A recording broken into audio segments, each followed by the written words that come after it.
Hello friends, welcome to my channel, myself Parag Jambulkar. In last video, we have seen how to use hash pragma OMP critical directive for thread synchronization. In this video, we will see how to use the logs in OpenMP for thread synchronization. Directive hash pragma OMP critical and OpenMP logs both are used for the thread synchronization. Then what is the difference? OpenMP logs gives more freedom or flexibility to programmers.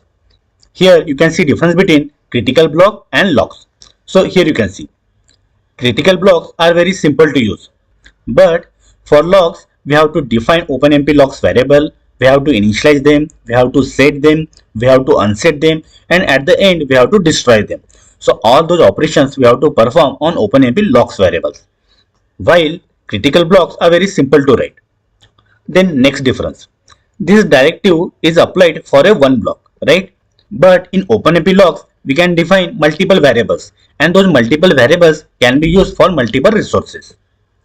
And then when we use this hash pragma OMP critical directive, so mostly it is compiler managed, right? But OpenMP logs are managed by programmers.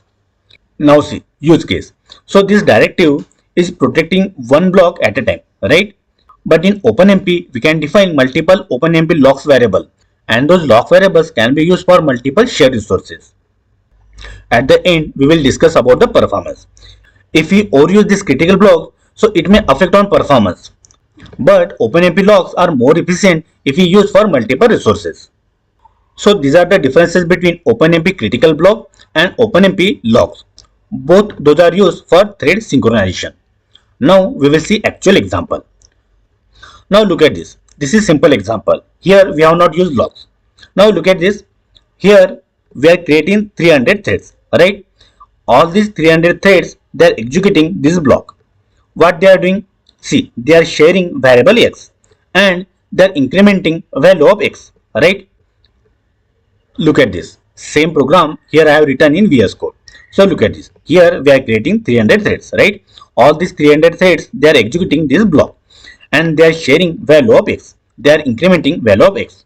So what we are expecting, value of x should be incremented to 300, right? See, initially value of x is equal to 0. 300 threads, they are incrementing the value of x. So what we are expecting, value of x should be 300, right? Now we will run it. Let us see.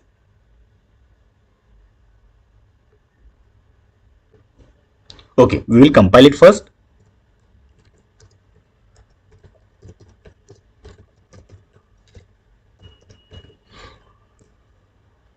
Okay, got compiled, no compilation error. Now we will run it. So see, what we were expecting value of x as 300, right? But here we got 296. Now see, next time we got 294. Now 296. Now 298. Now 299. Now 298. Here 298. 296. Right? So every time we are getting different value of x. Why this is happening? So see, in this case 5 threads, they have incremented value of x at the same time. In this case 3 threads have incremented value of x at the same time, right?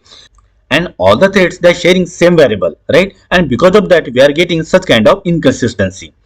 Now to avoid such inconsistency, we have to synchronize threads, and that thread synchronization can be done by using OpenMP logs.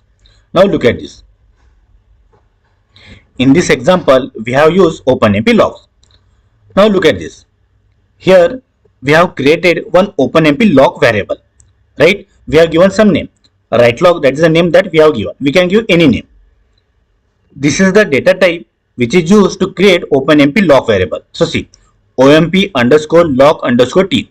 This is data type which is used to define OpenMP log variable. Now see, we have to initialize it. So see, here we are initializing this log variable, and to initialize this log variable we are calling this function OMP underscore init underscore log.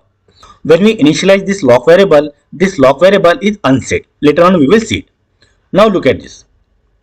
Here we are calling two functions, OMP underscore set underscore log, and another is OMP underscore unset underscore log. So this function is used to set log variable, while this function is used to unset log variable.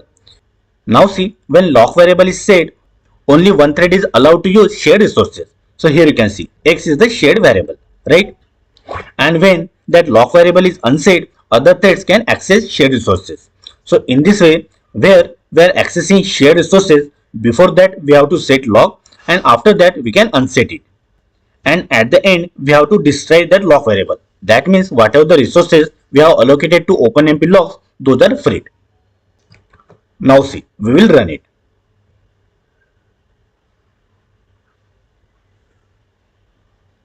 We will compile it first.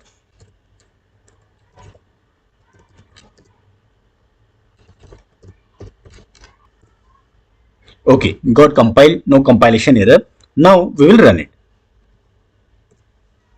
Okay, so see, here we got value of X 300. Again we will run it.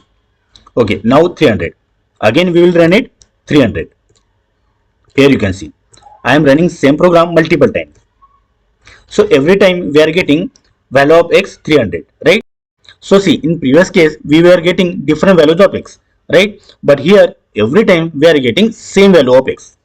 So in this way we have synchronized threads. So look at this. These are the different components of OpenMP lock. So see, to define OpenMP lock, we have to use this data type OMP underscore lock underscore T. To initialize lock variable, we have to call this function OMP underscore init underscore lock, and this is our lock variable. It initializes the lock, and by default lock is unset. Then to set lock, we have to call this function OMP underscore set underscore lock. It sets the lock. What do you mean by sets the lock? If another thread has already set it, the current threads wait. Okay. So if any thread set the lock, so other threads has to wait. Then OMP underscore unset underscore lock. This function is used to unset lock. What it does, see, it releases the lock so that other threads can enter the critical section. So it is used to release the lock. And last is OMP underscore destroy underscore lock. It is used to destroy the lock, right? It releases whatever the resources associated with it. So these are the different components of OpenMP lock, and we have to use it in OpenMP lock program, right? So here you can see we have used all components of OpenMP lock. Here we have used the data type to define lock variable. To initialize lock, we have called this function. Here we have set lock variable, then we have unset it, and at the end we have destroyed lock variable. I will share Word file and program code in my Udemy course. You can download it from the resources. Okay, we will meet in next video. Thank you.